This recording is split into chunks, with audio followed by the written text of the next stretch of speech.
안녕하세요. 주권선교사 방송의 영화 속 소명 코너입니다. 오늘 영화 속 소명 코너에서 기독교적으로 영화 보게 하려고 하는 영화는 뷰티풀 보이라는 작품입니다. 이 영화는 칼럼니스트인 데이비드 셰프가 자신이 겪었던 일을 2008년에 쓴 책을 바탕으로 2019년에 개봉된 영화입니다. 마약 중독에 빠져있던 아들과 있었던 실제 이야기를 토대로 하고 있습니다. 이 영화의 줄거리라고 할 것이 별로 없습니다.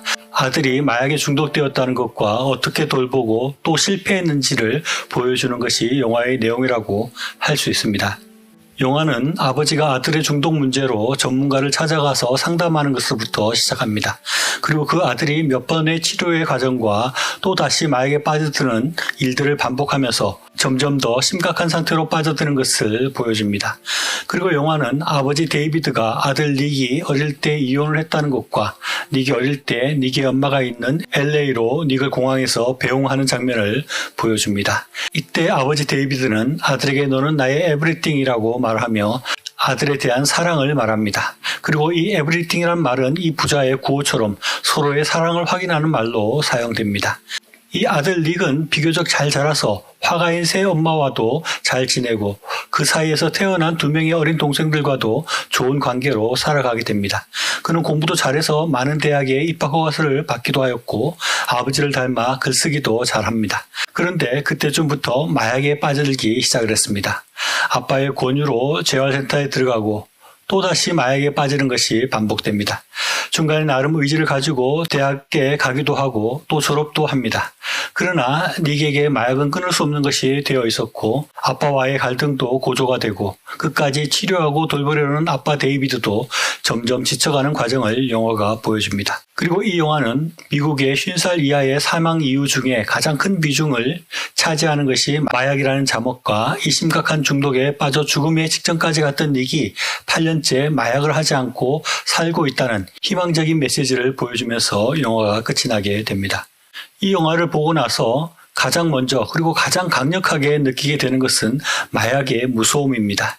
닉의 경우도 그렇지만 마리아나와 같이 중독성이 강하지 않은 마약을 재미삼아 시작하지만 점점 더 치명적인 마약으로 나아가게 되고 되돌이킬 수 없는 그런 상태에 이르게 된다는 것입니다.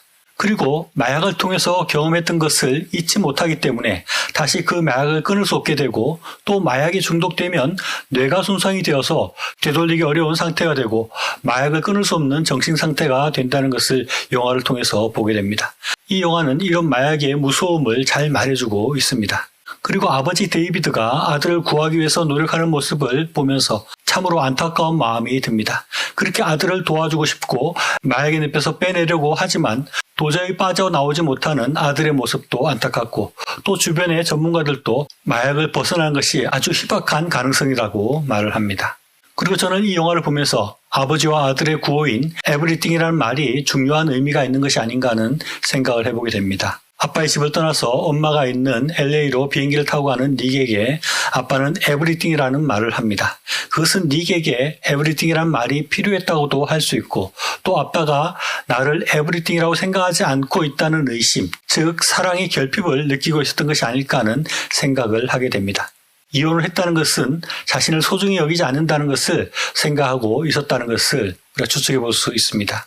모든 이혼 가정의 자녀들이 마약을 하는 것도 아니고 닉이 마약에서 손을 떼고 빠져나오지 못한 원인이 부모의 이혼이라고 말할 수는 없지만 최소한 아빠 데이비드는 그런 죄책감을 가지고 있었던 것이 아닌가, 또 마약의 중독의 이유를 그쪽으로 생각하는 것이 아닌가 하는 생각을 해보게 됩니다. 아무튼 사랑의 결핍이 문제이고 모든 문제의 원인일 수 있다는 생각을 해보게 되는 것입니다. 그리고 저는 영화를 보면서 사람이 다른 사람의 문제를 돕고 해결하는 것이 이렇게 어려운 일이라는 것을 다시 한번 생각할 수 있었습니다.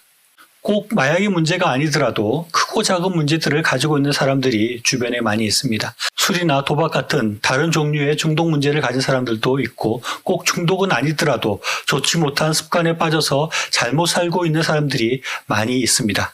그들을 돕는 것이 예수님께서 우리에게 원하시는 일이고 그것이 이웃사랑이고 그것이 그리스도인의 할 일이고 우리의 소명이라고 생각할 수 있을 것입니다. 그러나 이 영화를 보면서 이런 이웃을 돌보는 일이 얼마나 어려운 일인가 하는 것을 생각하게 됩니다. 물론 그 모든 문제들이 네게 심각한 마약 중독 정도는 아니겠지만 대부분의 문제들 또한 쉽게 한두 마디 충고나 설득으로 해결되지 않는다는 것을 자주 경험하게 됩니다. 마치 데이비드가 닉에게 느끼는 절망감 비슷한 것들이 느껴지는 것입니다.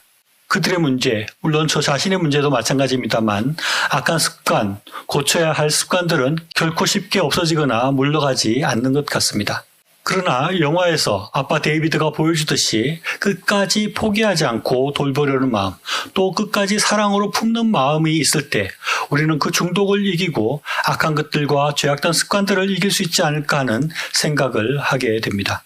로마서 12장 21절에는 악에게 지지 말고 손으로 악을 이기라 하는 말씀이 나옵니다. 악한 마귀 사탄은 늘 우리를 이런 악한 곳으로 우리를 이끌어들이고 그곳에서 빠져나오지 못하게 하고 있습니다. 그것이 사탄의 일입니다. 그러나 우리는 끝까지 포기하지 않고 그것과 맞서야 합니다.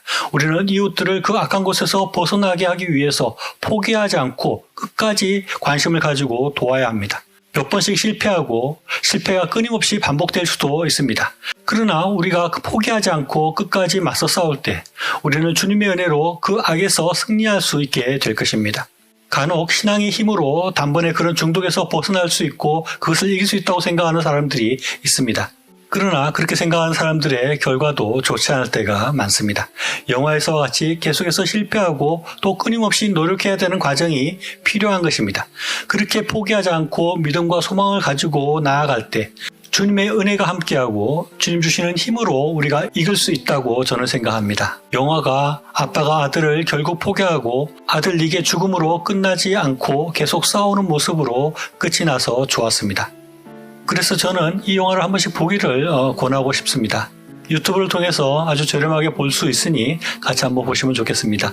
그리고 우리 자신의 악함과 나쁜 습관들을 고치는 것과 또 이웃들이 처해 있는 악한 곳에서 빠져나오도록 돕는 일에 우리가 지치지 않고 끝까지 힘쓸 수 있으면 좋겠습니다.